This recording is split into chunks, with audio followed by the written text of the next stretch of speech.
بیت المقدس کی حفاظت، سرزمین فلسطین کی حفاظت ہمارے بہن بھائی وہاں کر رہے ہیں اپنی جانوں کا نذرانہ دے کر. لیکن میں کچھ گراؤنڈ ریالٹیز آپ سے جاننا چاہتی ہوں. اس وقت وہاں پر جو رپورٹس آ رہی ہیں وہ یہی ہیں کہ بچوں کے پاس کھانے پینے کو نہیں ہے. آپ نے بہت ساری چیزوں کی ترجمانی کی ہے، لیکن کیا حالات مزید خراب ہوئے ہیں پچھلے، اگر میں سال کی بات کروں، کیونکہ ظاہر ہے 20 مہینے سے یہ جنگ جاری ہے، لیکن پچھلے سال کے مقابلے میں اب حالات کس طرف ہیں، جبکہ ایک سیز فائر کی بھی آپ کے پاس موجود ہے خبر، اور اس میں ہم یہ دیکھ رہے ہیں کہ حماس نے سیز فائر کو پوری طرح سے مسترد کیا. ادھر میں نے امریکی ایلچی کی خبر یہ دیکھی کہ وہ یہ کہہ رہے کہ حماس کو اس پر فوری طور پر ایکسیپٹ کر لینا چاہیے تھا. یہ ساری چیزوں کا ذرا احاطہ کریں گے جلال آپ؟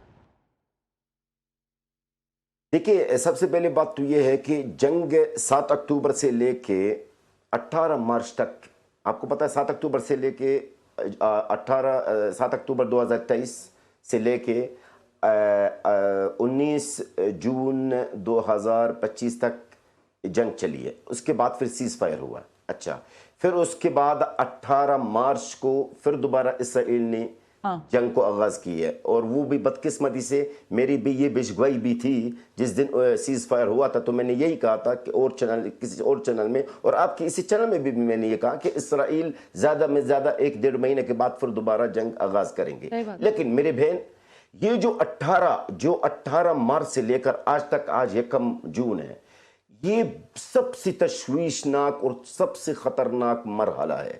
یہ وہ مرحلہ ہے جس کے اندر سب سے زیادہ قتل عام، سب سے زیادہ شہادتوں کی تعداد، وہاں پر قحط یعنی خوراک، کھانے پینا بالکل نایاب، کچھ بھی نہیں ہے. اور جب میں بولتا رہا ہر نیوز چینل پہ کہ بھائی وہاں پر امداد نہیں جاتے ہیں، وہاں پر بارڈر بند ہیں، تو کچھ لوگوں نے تنقید کرنا شروع کر دیا میرے اوپر کہ نہیں جی جاتے. اگر بھائی جاتے تو میرے بچے کیوں مرے اس وقت، کیوں شہید ہوئے بھوکے پیاسے ہیں؟ اگر یہ بارڈر رفح کراسنگ کھلا ہے، جس طرح لوگ دعویٰ کرتے تھے کچھ لوگ ہے کہ وہاں پر وہ امداد پہنچا رہے ہیں، تو میرے بچے کیوں شہید ہوئے؟ یہ میں سوال کر رہا ہوں نا.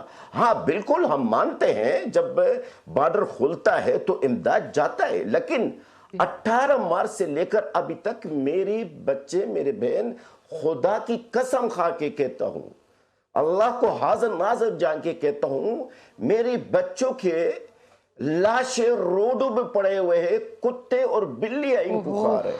چھوٹے بچے ہیں جو بھوک سے مرے ہیں اور روڈوں پہ پڑے ہوئے ہیں، اور کتے اور بلی ان کو لے کے جاتے ہیں. اور یہ سب کچھ کیا ہے؟ میں آپ کا جو مہمان حضرت جو بیٹھے ہیں، انہوں نے کچھ باتیں کی ہے، اس پر میں ایک اور ایڈ کروں گا.